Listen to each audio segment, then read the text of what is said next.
নসল্লি আলা রসুলিহিল করিম আম্মা বাদ। দূরে এবং কাছে যে যেখান থেকে আজকে আমার এই ভিডিওটা দেখছেন সবাইকে আন্তরিক সালাম, আসসালামু আলাইকুম ওয়া রাহমাতুল্লাহি ওয়া বারাকাতুহু। তো আশা করি আল্লাহ তাআলার অশেষ মেহেরবানিতে আপনারা সবাই ভালো আছেন এবং সুস্থ আছেন। তো আজকে আমরা আরেকটি ভিডিও নিয়ে হাজির হয়েছি। তো আজকে আমরা উর্দুতে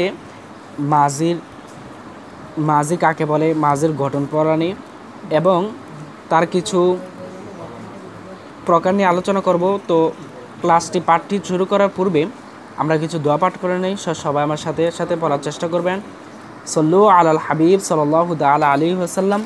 আল্লাহুম্মা ইফতাহ আলাইনা হিকমাতাকা ওয়া আনশুর আলাইনা রাহমাতাকা ইয়া যাল জালালি ওয়াল ইকরাম।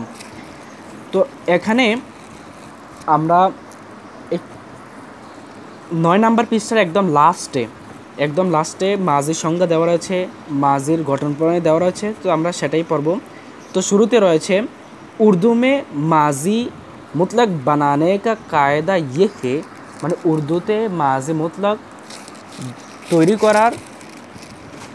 তৈরি করার কায়দা এটাই যে মাজদারকে আখের, মাজদারের শেষে,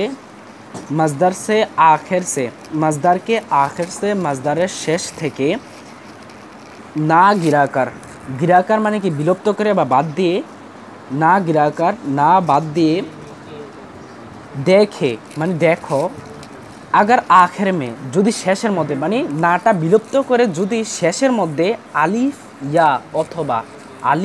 অথবা ওয়াও হে, আলিফ অথবা ইয়া ওয়াও থাকে, তো লফজে ইয়া, তাহলে লফজে মানে শব্দ ইয়া, মানে ইয়া শব্দটি লাগিয়ে দাও। তো জেসে খানা সে খায়া, এখানে কি বলছে, খানা সে খায়া।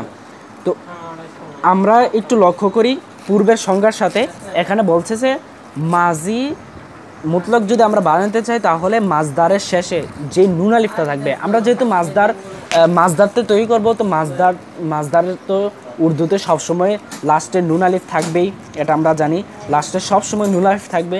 তো সেই নুন আলিফটা বাদ দিয়ে অনেক সময় কি থাকবে, আলিফ অথবা ইয়া থাকবে। তো যদি আলিফ অথবা ওয়াও থাকে তাহলে আমরা লাস্টের লফজে ইয়া আবার বৃদ্ধি করে দেব নুনটা বাদ দিয়ে, তাহলে খানা সে খায়া হবে, খানা সে কি হবে, খায়া। তো তারপরে আবার দেওয়া রয়েছে দেখুন और এবং আগার উনকে ইলাওয়া মানে কি ব্যতীত, মানে তা ব্যতীত, উনকে ইলাওয়া মানে যদি তা ব্যতীত কুই और হরফ মানে কোনো অন্য হরফ হো থাকে, তো সিরিফ আলিফ বাড়া দিজিয়ে বা বাড়া দে, মানে আলিফ বাড়িয়ে দাও বা অতিরিক্ত করে দাও। এখানে দুটি বিষয় নিয়ে আলোচনা করেছে। এখানে বলতেছে আমরা যেহেতু মাজদার থেকে মাজি মুতলক তৈরি করি বা মাজি তৈরি করি, তো সেহেতু মাজদারের শেষে নুন আলিফ অবশ্যই থাকবে। তো যদি নুন আলিফ থাকে তো সেই নুন আলিফটা আমরা বাদ দিয়ে দেব। তো নুন আলিফ বাদ দেওয়ার পরে মাজির দুটি অবস্থা হয়ে যাবে। একটা, নুন আলিফ বাদ দেওয়ার পরে ওইখানে আলিফ অথবা ওয়াও থাকবে, অথবা অন্য হরফ থাকতে পারে, আলিফ অথবা ওয়াও ছাড়া আরও অন্য হরফ থাকবে। যদি আলিফ অথবা ওয়াও থাকে, মানে আমরা নুন আলিফ বাদ দেওয়ার পরে যদি আলিফ অথবা ওয়াও থাকে তাহলে আমরা সেই নুন আলিফের জায়গায় ইয়া আলিফ বৃদ্ধি করে দেব। আর যদি এই দুটি হরফ ছাড়া অন্য হরফ থাকে তাহলে আমরা কি করব, আমরা আলিফ বাড়িয়ে দেব। তো এটাই ছিল আজকে আমাদের পড়া।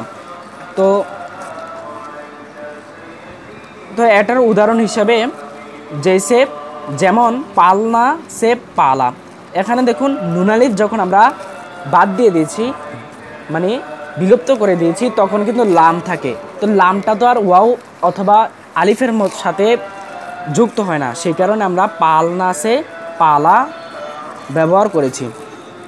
তো আজকে এতটুকু পর্যন্ত। আগামীতে আরেকটি ভিডিওতে আসার আগ পর্যন্ত আপনারা ভালো থাকুন, সুস্থ থাকুন। আল্লাহ হাফেজ।